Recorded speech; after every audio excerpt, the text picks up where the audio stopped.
public speaking, the mere thought of it, can send some people into a strong sense of anxiety, even into panic attacks.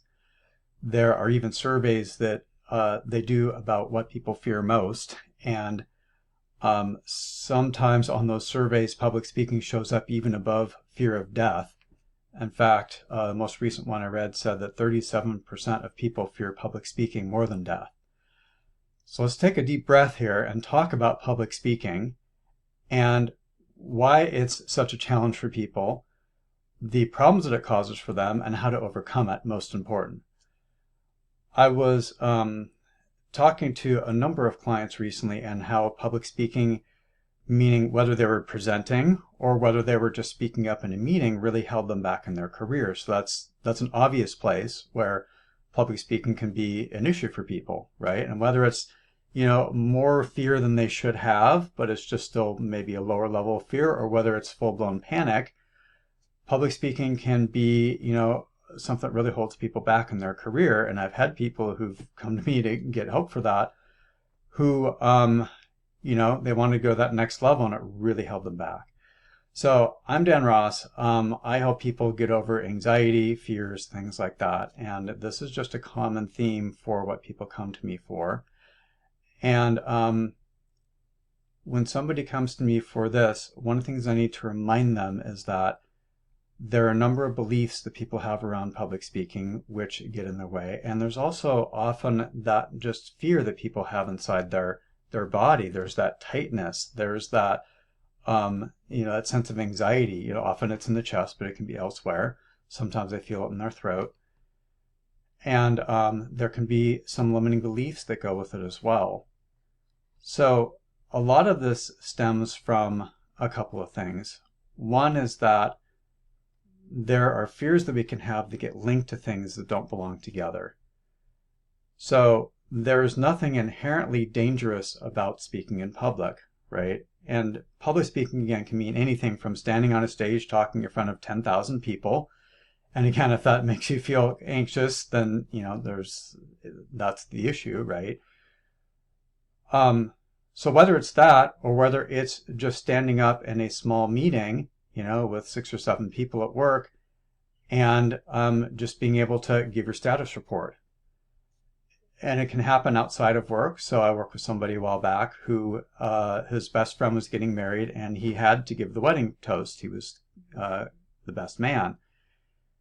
And it was T-minus 3 weeks. It was 3 weeks before it was time to go ahead and, get on the plane and go to his friend's wedding and give the toast. And he was just dreading every minute of it. The second his friend had told him, like, hey, you're the best man, it should have been a joyous time and a joyous occasion, the only thing he could think about was, oh my God, I've got to give a toast. I've got to give a speech, right? And he was freaking out about it.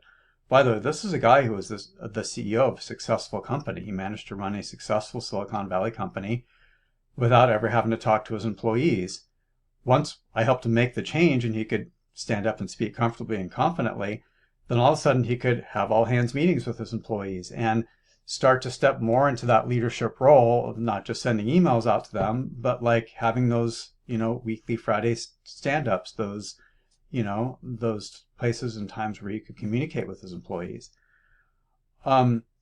So we can get this kind of fear, and our brains tend to be wired for fear because it's a survival mechanism.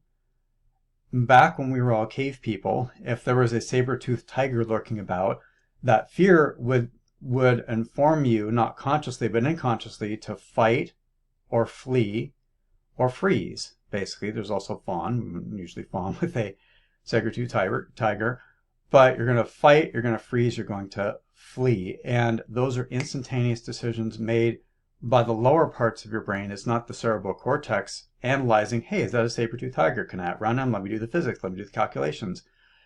It's the adrenaline kicks in, the lizard part of our brain, the more primitive part of our mind, that fight or flight kicks in, and boom. It turns off the prefrontal cortex. That's often why when people get up in front of people to speak, if they're having that fear, it's that connecting with that deeper fear in their mind that's got linked to a survival thing. Our brain is wired for survival, and it's meant to turn off our prefrontal cortex. I was reading recently a book by a PhD psychologist, and she said, we get cognitively dumb when, when our fear kicks in. So this brings up some beliefs that people have about it. They might feel shame because of it. And there's no need to have any shame about it. It's just, there's a fear and it can be changed. It can also bring up, or there are limiting beliefs that are associated with it that are more than just the fear. And that's why it can be persistent despite, doing some fear-reducing practices or anxiety-reducing practices like deep breathing or visualization.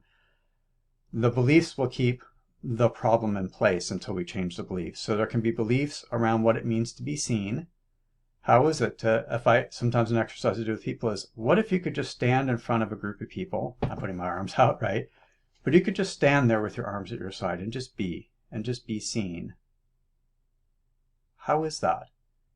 Could you stand on a stage for 5 seconds without opening your mouth? Could you stand there for 30 seconds or a minute and just be seen? And that's often where it starts to bring up some issues for people. There's also beliefs around judgment. They can judge themselves. More likely what they're doing is they're putting themselves into the eyes of an audience member or audience members and imagine looking back at themselves and judging themselves like, oh, he's not speaking loud enough. He's not gesticulating enough. He missed that word, or he uses too many ums, right? So there can be that. It's imagining that people are judging you. It can be things about perfectionism, right? I just alluded to that a moment ago. But what does happen if you make a mistake? What happens if there's an or an ah, or you lose your place? What does that mean, right? Does it mean you're not worthy? Does it mean you're incompetent, right? And again, we're not consciously thinking these things, but we carry around these limiting beliefs. So there are many more flavors of those. That's what we explore in sessions. That's what we find in sessions. That's what we change in sessions. And then we work on the fear part of it itself. Public speaking has been linked, think of a chain link, that public speaking has been linked to a fear that's a survival fear. It's not, I'm not going to survive, but it feels like that. It can feel like that do or die type of situation. And I was just talking to a client earlier today about, how she's in these dangerous situations and sometimes she feels okay. And I had to remind her, because she talked about public speaking only feels dangerous. It is not, right? Unless you're speaking to an angry mob or something, most people, the worst they're going to be is bored, right? A person or two might get up and leave. But the reality is, most people, if you have something valuable to say, they will listen, right? And again, people have various levels of attention, and how can you be okay with that? That might be perfectionism. But it's not dangerous. Again, people they're not going to turn into the angry mob. So we need to reprogram your mind in order to make public speaking in front of a group, just as comfortable as speaking to a close friend.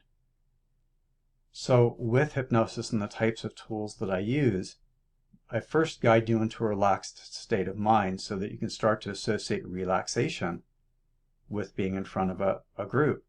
In the same way you might be relaxed having a comfortable conversation with a friend. I'll also have you access states like confidence or courage or excitement or fun or playfulness, because yes, it's nice to go out on stage or to stand up and give the presentation to be confident, but sometimes it's also nice just to be fun and playful and engage the audience and have a good time. The more you have a good time, the more they'll have a good time. If you seem all serious, they're going to seem all serious too, right? So I help you connect with the resources that you could be more of yourself, more of your natural self, in the very same way that you don't have to be confident, you don't have to pump yourself up to talk to a friend. What you have to do, what you should do, what is probably natural to you, is you can just relax and kind of be yourself and say what's important to you.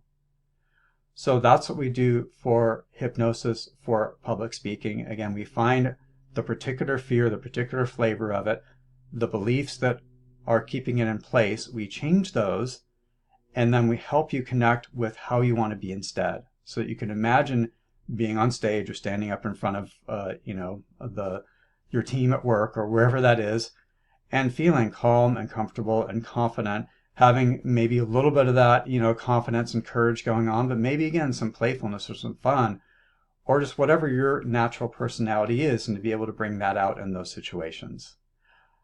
If that sounds good, I look forward to helping you with that. and you can click down below to learn more and take the next step. I'm Dan Ross, and I look forward to helping you be a more confident speaker in whatever place that you're at.